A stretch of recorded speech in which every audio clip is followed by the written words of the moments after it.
ఈ నెల 8వ తేదీన ఉత్తరాఖండ్లోని హల్ద్వానీలో ఏఐసీసీ అధ్యక్షులు శ్రీ మల్లికార్జున ఖర్గే పాల్గొన్న సభా ప్రాంగణాన్ని కొందరు మతోన్మాదంతో అంటరానితనం పేరిట గంగాజలంతో శుద్ధీకరణ చేసి కుల వివక్ష అంటరానితనం చూపడం నిరసిస్తూ టీపీసీసీ ఆదేశాల మేరకు సికింద్రాబాద్ జిల్లా కాంగ్రెస్ పార్టీ ఆధ్వర్యంలో డీసీసీ అధ్యక్షుడు దీపక్ జాన్ అధ్యక్షతన నిర్వహించిన సత్యాగ్రహ దీక్షలో కంటోన్మెంట్ ఎమ్మెల్యే గణేష్ నియోజకవర్గంలోని కాంగ్రెస్ పార్టీ శ్రేణులతో కలిసి పాల్గొని తన నిరసన తెలిపి బీజేపీ పార్టీ చేస్తున్న కుల మత రాజకీయాలకు ఎండగడుతూ ఖర్గే గారికి జరిగిన అవమానం దేశంలోని మొత్తం దళిత సమాజానికి జరిగినట్లు భావిస్తున్నామని, కేంద్ర ప్రభుత్వం వెంటనే సరైన విచారణ జరిపి దోషులను కఠినంగా శిక్షించాలని, లేదంటే ప్రజలే బీజేపీకి సరైన రీతిలో బుద్ధి చెప్తారని హెచ్చరించారు. ఈ కార్యక్రమంలో టీపీసీసీ ఉపాధ్యక్షురాలు సనత్ నగర్ నియోజకవర్గ కాంగ్రెస్ పార్టీ ఇన్ఛార్జ్ కోట నీలిమ, కాంగ్రెస్ పార్టీ రాష్ట్ర మహిళా అధ్యక్షురాలు ఎర్రబెల్లి స్వర్ణ మరియు జిల్లా కాంగ్రెస్ పార్టీ నాయకులు కార్యకర్తలు పాల్గొన్నారు. కాంగ్రెస్ పార్టీ ప్రెసిడెంట్ మల్లికార్జున ఖర్గే గారు, లీడర్ ఆఫ్ రాజ్యసభ అపోజిషన్ అయిన మల్లికార్జున ఖర్గే గారు ఏదైతే ఉత్తరాఖండ్ లో మీటింగ్ జరిగింది, ఎక్కడ నడిచిందో అక్కడ బీజేపీ వాళ్ళు దాన్ని శుద్ధి చేసి, నడిచిన చోట శుద్ధి చేయడం, ఏ ప్రాంగణంలో అయితే చేసిరో అక్కడ కూడా అవనాలు పూజలు చేయడం, దాన్ని నిరసిస్తూ ఈ రోజు డిస్ట్రిక్ట్ కాంగ్రెస్ ప్రెసిడెంట్ అయిన సికింద్రాబాద్ దీపక్ జాన్ గారి ఆధ్వర్యంలో, మళ్ళీ కోట నీలిమ గారి మహిళా కాంగ్రెస్ అధ్యక్షురాల ఆధ్వర్యంలో ఇక్కడ పంచిలాల్పేటలో ఈ యొక్క సత్యాగ్రహ ప్రోగ్రాం నిరసన చేస్తున్నాం. ఒక దళితుడే కాకుండా ఏఐసిసి ప్రెసిడెంట్, గొప్ప నాయకుడు, ఎన్నో సంవత్సరాలు ప్రజా జీవితంలో ఉండి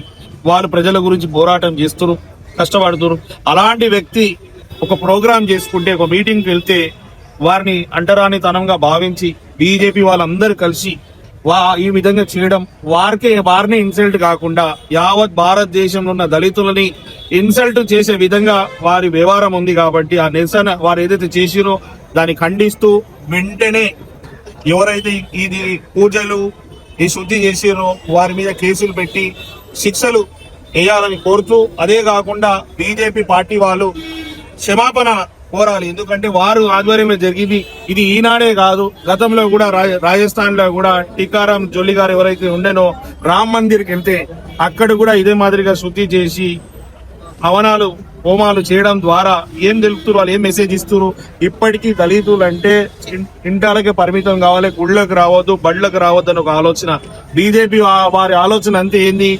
మతం అంటారు, ఒక మతంలో హిందూ మతం అని చెప్తూనే ఉంటారు, హిందూ మతంలో అన్ని కులాలు సమానం అని చెప్తూ మళ్ళీ దళితులని ఇప్పటికీ వ్యతిరేక విధానాలు కొనసాగిస్తున్నారు. కాబట్టి ఇప్పటికి ఇది ఆపాలి, ఇది కంపల్సరీగా వాళ్ళ మీద కఠినమైన శిక్షలు వేయాలనేది డిమాండ్ తోటి చేస్తూ, ఇది ఇక్కడే కాకుండా దేశవ్యాప్తంగా అంతా నడుస్తుంది. ఈ సమాన హక్కు రాజ్యాంగం కల్పించింది, భారత రాజ్యాంగం, అంబేద్కర్ గారు మనకు కల్పించిన హక్కులని కాల రాష్ట్రం బీజేపీని బుద్ధి చెప్పాలని, మన తెలంగాణ రాష్ట్రమే కాకుండా భారతదేశంలో అన్ని చోట్ల వారిని బుద్ధి చెప్పాల్సిన అవసరం ఉంది. వారు ఓన్లీ అగ్రవర్ణాలకే అనుకూలం ఉండి ఎస్సీలకు కావచ్చు, ఎస్టీలకు కావచ్చు, బీసీలకు వ్యతిరేకంగా విధానం ఉంది. కాబట్టి దేశ ప్రజలు వారికి సరైన బుద్ధి చెప్పాలని కూడా ప్రజలందరినీ కోరుకుంటున్నారు.